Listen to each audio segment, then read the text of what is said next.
शाखों से टूट जाएं वो पत्ते नहीं हैं हम, शाखों से टूट जाएं वो पत्ते नहीं हैं हम। आंधी से कोई कह दे कि औकात में रहे। ये आज कौम मुस्लिम को तासुब और दुश्मनी की बुनियाद पर जो लोग निशाना बना रहे हैं, ये अच्छी तरह जान ले कि कौम मुस्लिम कल भी सरबलंद थी और आज भी सरबलंद है। आज जो मेरे मुस्तफ़ा करीम सल्लल्लाहु ताला अलैहि वसल्लम की शान में लोग गुस्ताखियां कर रहे हैं और वो ये समझ रहे हैं कि वो गुस्ताखियां करते जाएंगे और इन गुस्ताखियों के बावजूद उन्हें दुनिया में मकबूलियत मिलेगी, उन्हें शोहरत मिलेगी।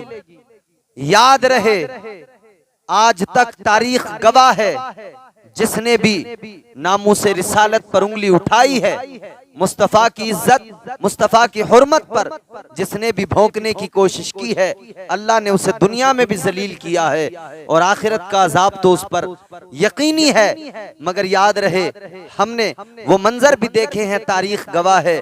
आज एक के बाद एक नए नए लोग सामने आते हैं। पिछले दिनों नुपुर शर्मा, नवीन जिंदल और उससे भी पहले अगर बात करें तो एक ढोंगी बाबा पाखंडी नरसिंहानंद, और अब हैदराबाद से टी राजा सिंह, उसने मेरे नबी की शान में गुस्ताखी की है। मगर ये गुस्ताख जान लें, इन गुस्ताखों का ठिकाना ये समझते हो कि मौजूदा हुकूमत इनकी पुष्ट पनाही करेगी और मौजूदा हुकूमत इनकी गुलपोशियां करेगी, तो वक्ती तौर पर इनकी गुलपोशियां जरूर हो सकती हैं, मगर ये गुलपोशियां यकीनी तौर पर मेरा ईमान और मेरा विजदान है, आज की जो इन्हें गुलपोशियां नजर आती हैं, ये दर हकीकत इनके गले में लानत के तोक डाले जा रहे हैं और दुनिया देखेगी ये जिल्लत की मौत मरेंगे। क्योंकि मेरे मुस्तफ़ा पर भौंकने वालों को इज्जत नहीं मिल सकती है। इज्जत मेरे नबी के दर से मिलती है, इज्जत मेरे हुजूर की बारगाह से मिलती है। ऐ दुनिया वालों, अगर इज्जत चाहते हो तो मुस्तफ़ा का अदब करना सीख लो, मेरे आका का अदब करना सीख लो। और फिर वही बात बार बार आती है। पहले भी हम इस पर बाज़ाब्ता बयानात जारी कर चुके हैं और बता चुके हैं कि जिन चीजों को लेकर मेरे नबी की शान में गुस्ताखियां हो रही हैं, जिन चीजों को लेकर मेरे मुस्तफ़ा पर उंगली उठाई जा रही है, दर हकीकत वो मेरे मुस्तफ़ा पर तो एतराज बाद में होता है।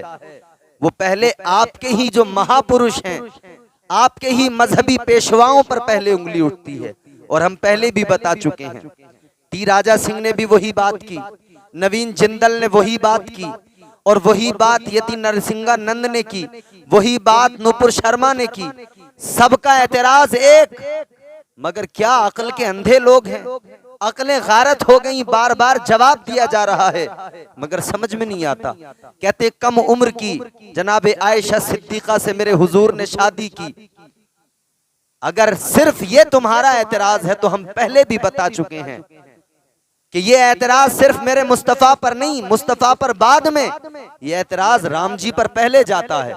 इसलिए कि उन्होंने जब सीता जी से शादी की है तो सीता जी की शादी के वक्त में जो उम्र थी वो महज 6 साल की उम्र थी। 6 साल की उम्र में राम जी ने सीता जी से शादी की और एक ही दिन 2 भाइयों की शादियां हुई, लक्ष्मण जी की भी उसी दिन राम जी की शादी हुई है। तो लक्ष्मण उनसे छोटे, और लक्ष्मण की शादी जिनसे हुई वो उर्मिला, सीता जी की छोटी बहन। तो जब सीता जी की 6 साल की उम्र में हुई तो उर्मिला और भी कम उम्र की थी। तो गोया उर्मिला की शादी लक्ष्मण जी के साथ और भी कम उम्र में हुई। तो मुझे बताओ, तुम तो तौहीन करने के इरादे से बोलते हो ना, तो तुम्हारे जुमले वैसे होते हैं। लेकिन हम मुहज्जब कौम है, हम किसी के पेशवाओं पर ऐसी आपत्तिजनक बातें नहीं करते, ऐसी कोई बात नहीं करते जिससे किसी कौम की दिल आजारी हो। मगर हम पूछना चाहते हैं कि राम जी ने जो सीता जी से 6 साल की उम्र में शादी की है, क्या वो दुरुस्त थी? अगर वो दुरुस्त थी तो फिर मेरे नबी पर उंगली उठाने वालों, तुम्हारा सवाल ही गलत हो जाता है। लक्ष्मण जी ने उर्मिला से जो शादी की, क्या वो गलत थी? अगर वो सही थी तो तुम्हारा सवाल बेबुनियाद, और अगर गलत थी तो फिर पहले उधर बात करो, पहले वहां पर जवाब दो, वो सही था या गलत था। याद रहे, मुसलमानों की दिल आजारी करना अगर मकसद है तुम्हारा, तो तुम दिल आजारी तो कर सकते हो, सच्चाई पे पर्दा नहीं डाल सकते हो। आज अगर तुम समझते हो ताकत है तुम्हारे पास, इख्तिदार है तुम्हारे पास, कुर्सियां है तुम्हारे पास, और ये भी हम जानते हैं कि सियासी रोटियां सेकने के लिए ये सब होता है, इसके अलावा तो इसका कोई मकसद नहीं है।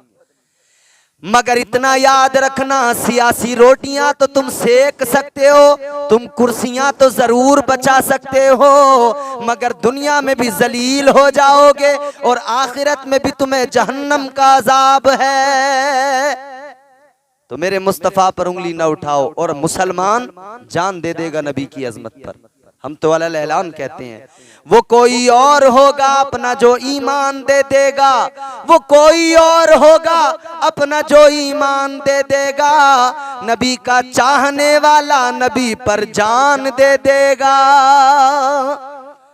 और ये तारीख ने दिखाया है, आप तारीख पढ़ के देखें, सुल्तान सलाहुद्दीन अय्यूबी जैसे बहादुर हमारी माओं ने पैदा किए हैं, नूरुद्दीन जंगी जैसे बहादुर हमारी माओं ने पैदा किए हैं। एक हाजी हज करने के लिए जा रहा है, रास्ते में ईसाइयों ने पकड़ा और उसे मारने लगे, लूट लिया मालो असबाब। कहने लगे अपने नबी को बुला, अपने नबी को बुला, वो आकर तुझे बचाएं, उन्हें मदद के लिए पुकार। जब उसके साथ में ये सुलूक किया गया, नूरुद्दीन सुल्तान सलाहुद्दीन अय्यूबी को मालूम हुआ, आंखों में खून उतर आया। अल्लाहु अकबर कबीरा। फिर वो वक्त भी आ गया कि वही काफिर थे, वही ईसाई थे, और सुल्तान सलाहुद्दीन अय्यूबी की तलवार थी। सुल्तान सलाहुद्दीन अय्यूबी ने कहा था, ए बदबख्तो, तुमने कहा था नबी को बुला मदद के लिए, मगर देखो नबी की तो बड़ी शान है, नबी ने अपने गुलाम को, नौकर को भेज दिया है। सुल्तान सलाहुद्दीन अय्यूबी ने उन बदबख्तों के सर कलम कर दिए थे। तो हमारी माएं जानती हैं सलाहुद्दीन अय्यूबी पैदा करना, हमारी माओं ने ही वो शेर पैदा किए थे कि जब खालिद बिन वलीद अकेला खड़ा होता था ना, तो ऐवाने बातिल में जलजला पैदा हो जाता था। वो हमारी माओं ने शेर पैदा किए थे कि जब हजरत उमर फारूक आजम रज़ियल्लाहु ताला अन्हु पहुंचे हैं यरूशलेम, बैतुल मुकद्दस को जब फतह किया है, तो तलवार नहीं चली, हथियार नहीं उठाए गए। जब जनाब हजरत उमर फारूक आजम को वहां के ईसाई पादरियों ने देखा था, उन यहूदियों ने देखा था, तो देखने के बाद में चेहरा देखकर कह दिया था कि ये वाकई मुस्तफ़ा जान रहमत सल्लल्लाहु ताला अलैहि वसल्लम का जानशीन है। और देखते ही कहा था कि इससे जंग करने की जरूरत नहीं है, फौरन बैतुल मुकद्दस की चाबियां इसके हवाले कर दो। तो ये आज के बदबख्त क्या औकात रखते हैं, क्या हैसियत है इनकी। बड़े बड़े बदबख्तों ने हमारे सामने सर झुकाए हैं। और याद रहे, ये तो मुसलमान का अमल ऐसा हो गया, मुसलमान का किरदार ऐसा हो गया, मुसलमान इस्लाम से दूर होने लगा, इसलिए ये आज तमाम हालात पैदा हो रहे हैं। और देखिए, उसे गिरफ्तार तो कर लिया गया है, राजा, वो राजा नहीं, ऐसे राजा जो नाम के राजा हैं मगर उनके काम देखो तो चोरों वाले हैं। ये अपने आप को राजा समझने वाले चोर हैं। ये ऐसे चोर हैं जो इधर उधर से जहां से भी मिल जाए बस डाका मारना है इन्हें। अवाम का पैसा खाते हैं, अवाम की चोरी करते हैं, गवर्नमेंट के टैक्स को चुराते हैं। तमाम इनके घरों में जो दौलत जमा हो रही है वो चोरी की दौलत है। मगर देखो मेरे अजीजों, ये चोर मेरे नबी पे बात कर रहे हैं। इन चोरों की औकात, अल्लाह अकबर, मेरे नबी की शान क्या है, मेरे मुस्तफ़ा का मकाम क्या है, ये बदबख्त क्या जाने। इन बदबख्तों को, मलाऊनों को क्या मालूम। सुनो, मेरे नबी की तारीफ अगर सुनना है तो सुनो, मेरे नबी की तारीफ तो बुलबुले सिदरा कर रहे हैं। मेरे इमाम ने कहा, यही बोले सिदरा वाले चमने जहां के थाले, यही बोले सिदरा वाले चमने जहां के थाले, सभी मैंने छान डाले तेरे पाए का न पाया, तुझे यक ने यक बनाया, तुझे यक ने यक बनाया। वो खुदा जिस तरह खुदाई में वहदहू ला शरीक है, इसी तरह मेरे आका मुस्तफाई में वहदहू ला शरीक है। उस खुदा का खुदाई में जवाब नहीं और मेरे आका का रिसालत में रसूलों में जवाब नहीं। इसीलिए तो हम कहते हैं उनके जैसा कोई कौनैन में आया ही नहीं, उनके जैसा कोई कौनैन में आया ही नहीं, आता भी कैसे जब अल्लाह ने बनाया ही नहीं। मेरे मुस्तफ़ा करीम सल्लल्लाहु ताला अलैहि वसल्लम को मेरे परवरदिगार ने ऐसा खूबसूरत बनाया, ऐसा हसीन व जमील बनाया कि ऐसा कोई कायनात में दूसरा किसी माँ ने पैदा नहीं किया। हजरत हसन बिन साबित ने भी तो यही कहा, व अहसनु मिन कलम तरक़त्तु आइनी व अजमलु मिन कलम तलिदिन निसाओ, खुलिक़्ता मुबर्रअम मिन कुल्ली आइबिन कअन्नका कद खुलिक़्ता कमा तशाओ। अल्लाहु अकबर। हजरत हसन बिन साबित ने कहा मेरे आका की नात पढ़ते हुए, या रसूल अल्लाह, आप जैसा हसीनो जमील कोई अल्लाह ने बनाया ही नहीं है, कोई दुनिया में आया ही नहीं है, किसी माँ ने कोई जना ही नहीं है। अल्लाह ने आपको हर ऐब से पाक पैदा किया है, गोया जैसा आप चाहते थे आपकी मंशा के मुताबिक आपको पैदा किया गया है। तो हुजूर को हुजूर की मंशा के मुताबिक पैदा किया गया। अच्छा, ये तो अपनों की बात हो गई। मेरे इमाम ने तो कह दिया, सरवर कहूँ के मालिको मौला कहूँ तुझे, बागे खलील का गुले ज़ेबा कहूँ तुझे, तेरे तो वस्फ़ ऐब तनाही से हैं बरी, हैरान हूँ मेरे शाह मैं क्या क्या कहूँ तुझे, लेकिन रज़ा ने ख़त्म सुखन इस पे कर दिया, खालिक का बंदा खल्क का आका कहूँ तुझे। तो ये तो आशिकों की बोली है, ये तो अपनों की बात है। कोई एतराज कर सकता भाई ये तो मुसलमान है, नबी के आशिक हैं, ये तारीफ करेंगे नबी की, यकीनन आशिक का हक बनता है। लेकिन मजा तो उस वक्त है कि जब गैर भी बोल पड़े। अल्लाहु अकबर कबीरा। मैं तुम्हें बताता हूँ, आओ गैरों को देख लो, गैरों ने मेरे मुस्तफा की तारीफ की। ये तो चंद ऐसे बदबख्त हैं जिन्हें दुनिया की दौलत चाहिए, कुर्सियां चाहिए, इख्तिदार चाहिए, इसलिए भौंक रहे हैं, इसलिए मेरे नबी की शान में गुस्ताखी कर रहे हैं। वरना जब सच्चाई लोगों ने देखी, जब हकीकत की नजरों से देखा, अल्लाहु अकबर कबीरा, तो फिर बिजनौर की सरजमीन से महेंद्र सिंह अश्क ने कहा कि अल्लाह मेरी फिक्र को इतनी रसाई दे, अल्लाह मेरी फिक्र को इतनी रसाई दे, मैं सोचने लगूं तो मदीना दिखाई दे। और जब उसने ये बात कही तो उसकी कौम के लोगों ने कहा कि ये क्या कहता है तू मुसलमानों के पैगंबर की तारीफ कर रहा है, तू हिंदू है लेकिन मुसलमानों के पैगंबर की नात पढ़ रहा। उसने कहा तुम नहीं जानते। फिर उसने 4 मिसरों में जवाब दिया। क्या खूब कहा उसने कहा नात गोई के मुझे जब से हुनर आए हैं, चांद तारे मेरे आंगन में उतर आए हैं, घर के दरवाजे से जिब्रील लगे बैठे हैं, आज सरकार दो आलम मेरे घर आए हैं। ये कौन बोल रहा है? महेंद्र सिंह अश्क बोल रहा है। आओ थोड़ा आगे बढ़ो, बिजनौर की सरजमीन है, एक शायर जिसका नाम है अशोक कुमार साहिल, उसने क्या कहा?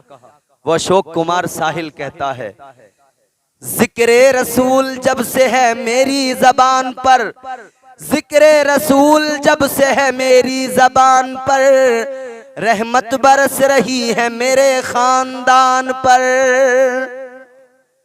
तो मैं ये अर्ज करना चाहता हूं, ये बदबख्त जो तौहीन कर रहे हैं, दर हकीकत ये जानते तो हैं कि मेरा नबी लाजवाब है, मगर इनका मकसद सिर्फ दुनिया की दौलत है, सिर्फ मालो दौलत, हुकूमत, सल्तनत, कुर्सियां, इख्तिदार, मनसब की ख्वाहिश है जो इन्हें ये सब बोलने को उकसाती है।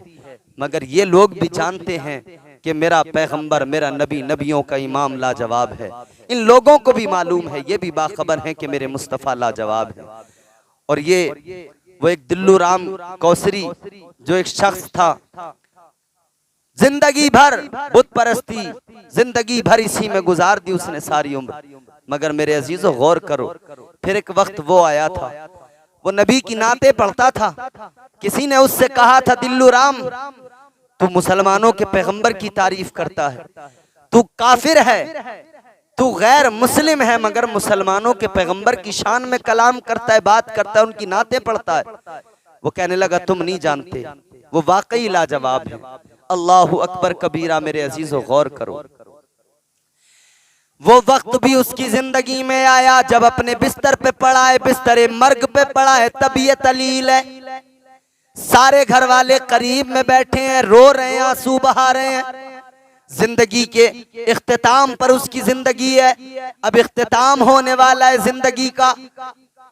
तबीयत इतनी ज्यादा खराब है, कुछ खा नहीं रहा है, कुछ पी नहीं रहा है, घर वाले सारे परेशान हैं, बोल नहीं पा रहा है, चम्मच से मुंह में पानी डाला जा रहा है। जब चम्मच से मुंह में पानी डाला जा रहा है, लेकिन फिर यकायक क्या हुआ, अचानक वही दिल्लू राम कौसरी, वही दिल्लू राम लोग मिलने के लिए आए, देखने के लिए आए, अयादत के लिए आए। लोग आसपास में आकर बैठ गए, पड़ा हुआ है, मगर अचानक उठा और लोगों से कहने लगा, ए लोगों उठो, जल्दी घर से बाहर निकल जाओ। लोग कहने लगे अजीब बात है, जब तक जिंदा रहा बड़ा मुअद्दब था, अदब किया करता था, आज इस वक्त पे जब तबीयत अलील है, जिंदगी के आखिरी लम्हात हैं, ऐसे वक्त में आकर बेअदबी से पेश आ रहा है, ऐसे वक्त में आकर इसका अदब इससे रुखसत हो गया।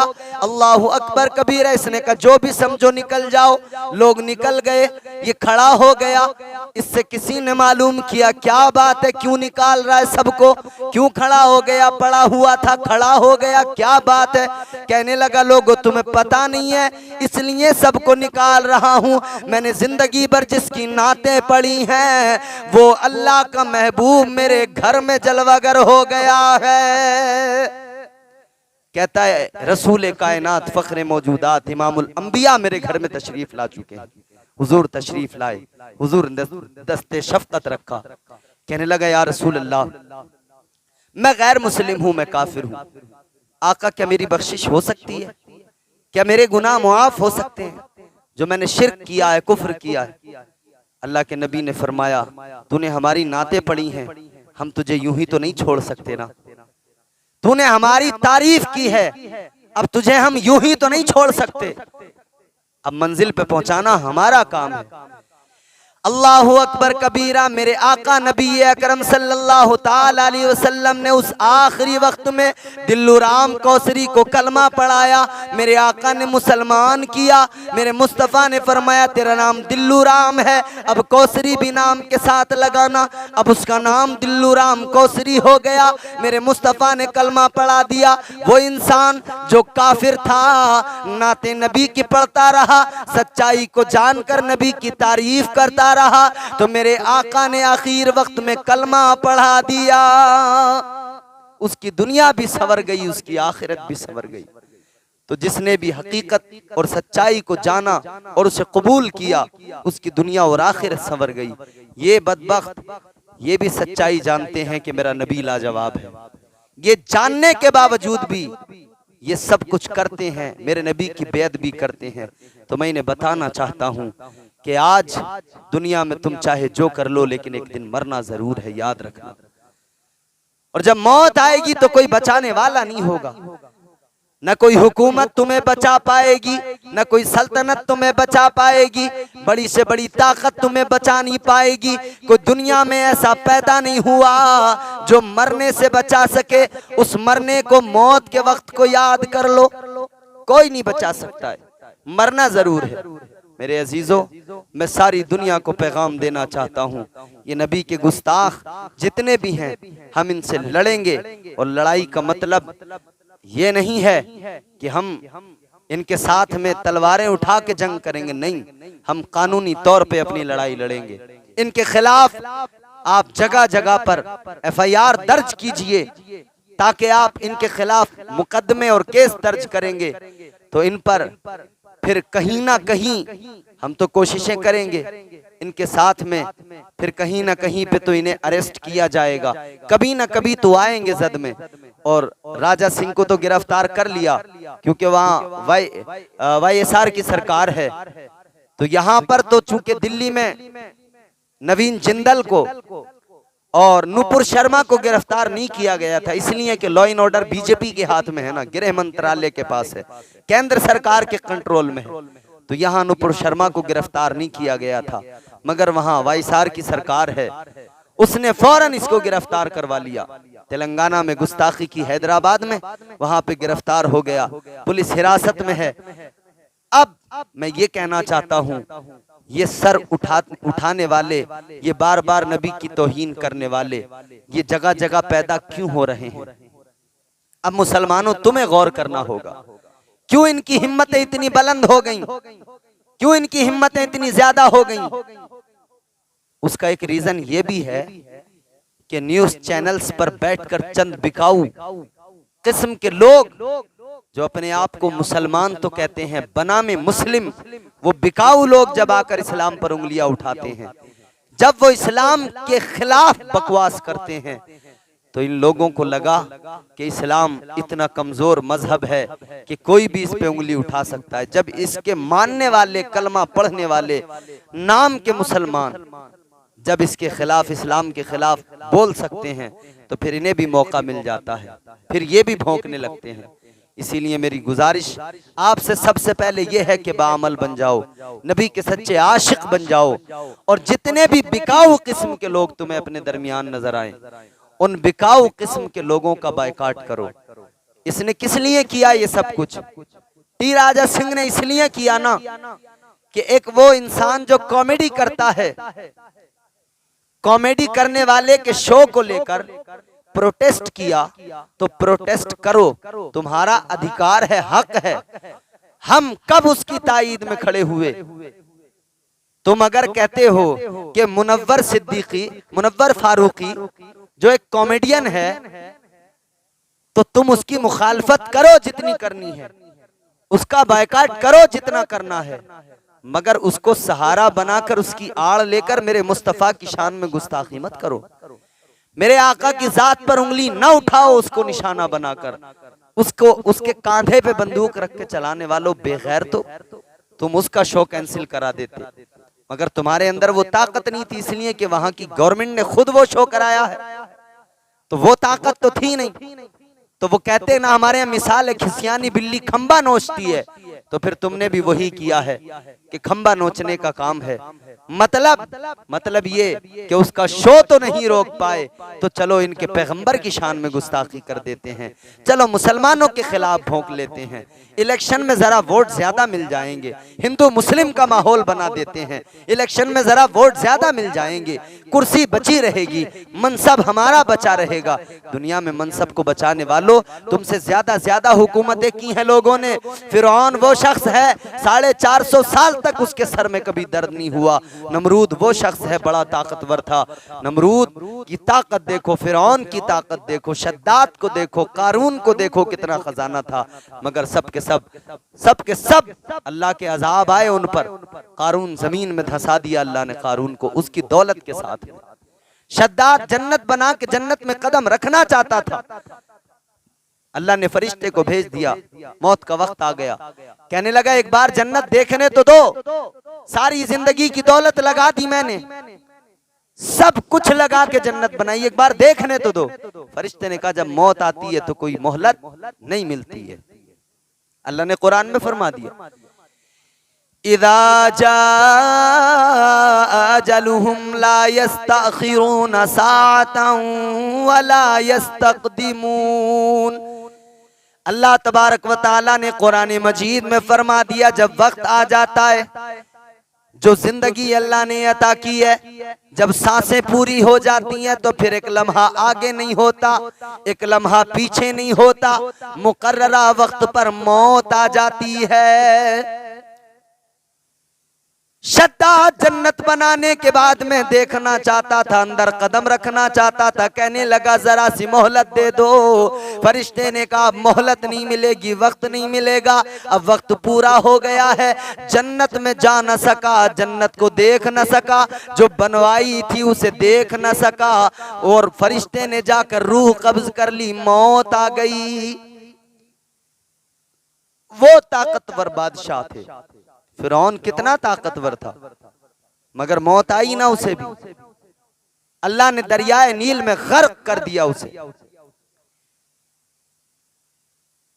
अल्लाह तबारक व ताला ने क्या किया नमरूद के साथ? एक लंगड़ा मच्छर, एक लंगड़ा मच्छर नाक में से घुसा, दिमाग में पहुंच गया, दिमाग खाने लगा। अल्लाह ने एक मच्छर से मरवा दिया। ये मेरे परवरदिगार की शान है। अल्लाहु अकबर कबीरा।